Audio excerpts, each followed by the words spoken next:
Assalamualaikum warahmatullahi wabarakatuh. Salam Om Swastiastu, Namo Buddhaya, salam kebajikan.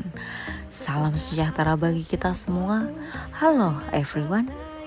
Perkenalkan, saya Elis Nurasana. Di sini saya sebagai mahasiswa PPG Prajabatan Universitas Pancasakti Tegal. Saya di sini akan menjelaskan mengenai aksi nyata dari mata kuliah Filosofi Pendidikan Indonesia dengan tema pendidikan yang berpihak pada peserta didik dan memerdekakan peserta didik dalam pendidikan abad ke-21. Sekolah mitra saya yakni di SMP Negeri 4 Tegal, tepatnya berada di Jalan Dr. Setiabudi nomor 163A, Panggung, Kecamatan Tegal Timur, Kota Tegal, Jawa Tengah. Sebelum mengenai lebih lanjut, mari kita bahas sedikit mengenai latar belakang mengapa pendidikan harus berpihak kepada peserta didik dan memerdekakan peserta didik dalam pendidikan abad ke-21. Hal ini dikarenakan bahwa dunia pendidikan di abad ke-21 menghadapi berbagai tantangan dan tuntunan yang kompleks. Tantangan dan tuntunan tersebut diantaranya tidak lain adalah globalisasi, kemajuan teknologi, perubahan demografi, dan masuknya budaya-budaya asing pada negeri ini, yakni negeri Indonesia. Sehingga apa yang harus kita lakukan sebagai calon pendidik? Kita sebagai calon pendidik mengupayakan dan harus dilakukan untuk mengatasi problematika tersebut melalui yakni pendidikan yang memerdekakan dan berpihak pada peserta didik serta menjadikan peserta didik sebagai aktor utama dalam proses pembelajaran. Adapun terdapat dasar kegiatan yang mendasari penerapan Merdeka Belajar melalui pemahaman gagasan dan prinsip pendidikan berdasarkan pemikiran Bapak Ki Hajar Dewantara, penerapan pembelajaran yang berpihak pada peserta didik dan memerdekakan peserta didik, pemahaman untuk memfasilitasi peserta didik agar tumbuh dan berkembang sesuai kodratnya, dan pendidikan abad ke-21 yang merupakan pendidikan yang mengintegrasikan antara kecakapan, pengetahuan, keterampilan, dan sikap serta penguasaan terhadap teknologi, serta pembentukan profil pelajar Pancasila. Adapun permasalahan yang terjadi khususnya di SMP Negeri 4 Tegal yakni adalah kegiatan belajar mengajar yang masih cenderung kepada pembelajaran konvensional, atau dalam artian kegiatan belajar masih berpihak kepada guru atau berpusat kepada guru. Kedua, pemanfaatan teknologi yang belum optimal. Meskipun potensi telah tersedia, misalkan LCD, dan siswa pun boleh untuk menggunakan untuk membawa handphone. Hal ini dikarenakan guru masih belum mahir dalam memanfaatkan teknologi, sehingga pemanfaat teknologi dalam kegiatan belajar masih belum optimal. Yang ketiga, masih kurangnya minat belajar peserta didik. Hal ini dikarenakan guru masih menggunakan pembelajaran yang konvensional. Selain itu, kurangnya motivasi belajar peserta didik juga menjadi suatu permasalahan yang ada di SMP Negeri 4 Tegal. Selanjutnya yakni pada poin kelima, pola belajar yang individualistik, di mana kegiatan belajar tidak terjadi adanya diskusi ataupun berkelompok. Yang ada hanya belajar individual atau masih berpusat pada guru, yang hanya siswa ini diminta untuk mendengarkan saja. Selanjutnya yakni poin ke-6, peserta didik belum bebas dalam pembelajaran. Dalam arti mereka belum dapat mengembangkan pola pikir kreatif dan kritis. Hal ini dikarenakan pembelajaran masih menggunakan pembelajaran yang konvensional, tidak memberikan hak belajar yang sama. Misalnya dengan penerapan pembelajaran berdiferensiasi mengenai gaya belajar siswa. Berdasarkan dasar kegiatan penerapan Merdeka Belajar dan permasalahan yang terjadi di SMP Negeri 4 Tegal, saya memperoleh ide proyek perubahan yakni pemanfaatan teknologi dalam pembelajaran matematika dengan mengintegrasikan pembelajaran berdiferensiasi untuk meningkatkan minat dan motivasi belajar serta membentuk profil pelajar Pancasila. Pada proyek perubahan yang saya akan terapkan, materi pembelajaran yang digunakan yakni pertidaksamaan linier satu variabel kelas 7 semester 2. Model pembelajaran yang akan digunakan yakni problem based learning. Dan profil pelajar Pancasila terdiri dari beriman, mandiri, gotong royong, kreatif, dan bernalar kritis. Adapun pada proyek perubahan ini, pemanfaatan teknologi yang saya gunakan yakni PowerPoint digunakan untuk materi, live worksheet digunakan untuk media LKPD, dan aplikasi Quizzes digunakan untuk kuis. Adapun pembelajaran berdiferensiasi yang saya gunakan yakni berdasarkan kesiapan belajar. Kesiapan belajar ini dibagi menjadi 3 kelompok. Yang pertama, kelompok paham utuh dan akan diberikan LKPD dengan tipe A. Kelompok paham sebagian akan diberikan LKPD tipe B.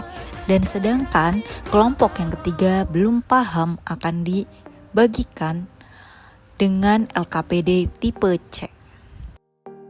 Alasan mengapa saya memilih proyek perubahan ini adalah pembelajaran matematika dengan memanfaatkan teknologi ini dapat meningkatkan partisipasi peserta didik, yang mana peserta didik ini dapat mengembangkan kognitif, afektif, dan psikomotorik peserta didik yang disesuaikan dengan kodrat alam dan kodrat zamannya.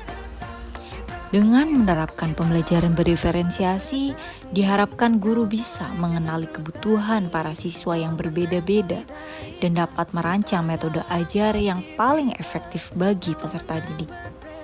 Dan adanya pembelajaran berdiferensiasi ini juga membantu guru mengatasi kesenjangan belajar serta memberikan dukungan yang tepat kepada setiap siswa atau kepada setiap peserta didik, sehingga memberikan hak belajar yang sama dan memberikan kemerdekaan dalam belajar.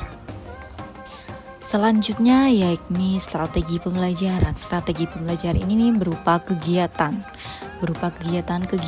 yang akan dilaksanakan dalam suatu pembelajaran. Yang pertama yakni kegiatan awal, yang mana guru melakukan pembukaan dengan salam dan berdoa, kemudian guru menanyakan serta memeriksa kehadiran peserta didik, guru menyiapkan fisik dan psikis peserta didik, guru menyampaikan tujuan pembelajaran dan memberikan pertanyaan pemantik. Selanjutnya yakni pada kegiatan inti, peserta didik mengamati permasalahan yang ditampilkan oleh guru melalui slide PowerPoint, kemudian melakukan tanya jawab terkait permasalahan tersebut, dan guru membagikan kelompok berdasarkan kesiapan belajar. Selanjutnya membagikan link LKBD berupa link live worksheet berdasarkan kesiapan belajar dan menjelaskan materi berbantuan PowerPoint. Kemudian peserta didik berdiskusi dan mengerjakan LKPD. Selanjutnya yakni peserta didik mempresentasikan hasil diskusi dan menanggapi kelompok lain. Selanjutnya yakni melakukan ice breaking dan guru memberikan konfirmasi jawaban dari permasalahan yang dibahas.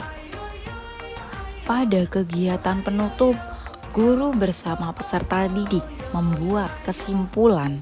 Guru bersama peserta didik melakukan sebuah refleksi Guru membagikan link kuisis yang digunakan untuk peserta didik untuk mengerjakan kuis. Guru memberikan tugas atau pekerjaan rumah. Selanjutnya, guru menyampaikan materi yang akan dipelajari pada pertemuan selanjutnya dan menyampaikan pesan moral yang didapat selama pembelajaran.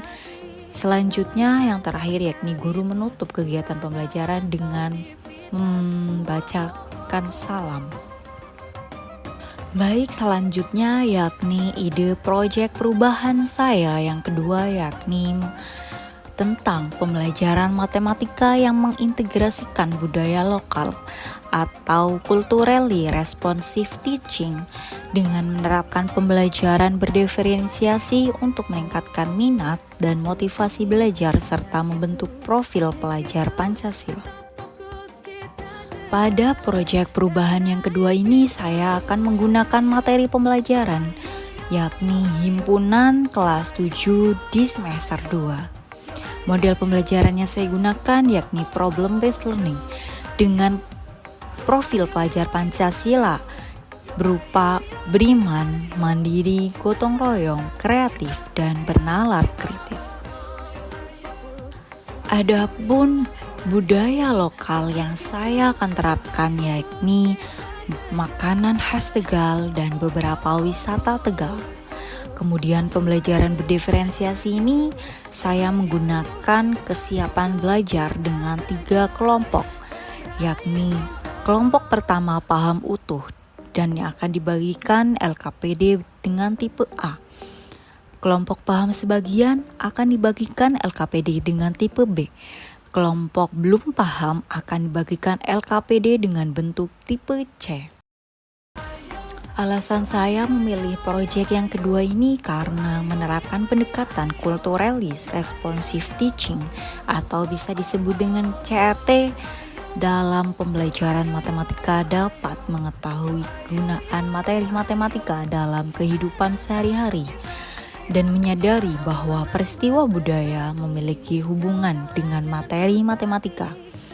Oleh karena itu, dengan adanya pendekatan culturally responsive teaching dapat memungkinkan peserta didik terlibat aktif, baik berkomunikasi dan berkolaborasi bersama teman-temannya tanpa memandang latar belakang budaya mereka, sehingga keterampilan-keterampilan tersebut dapat dilihat dengan cara mengembangkan keterampilan abad ke-21 dengan pendekatan culturally responsive teaching.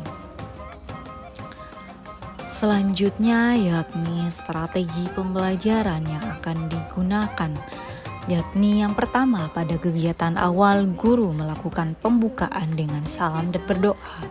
Guru menanyakan serta memeriksa kehadiran peserta didik.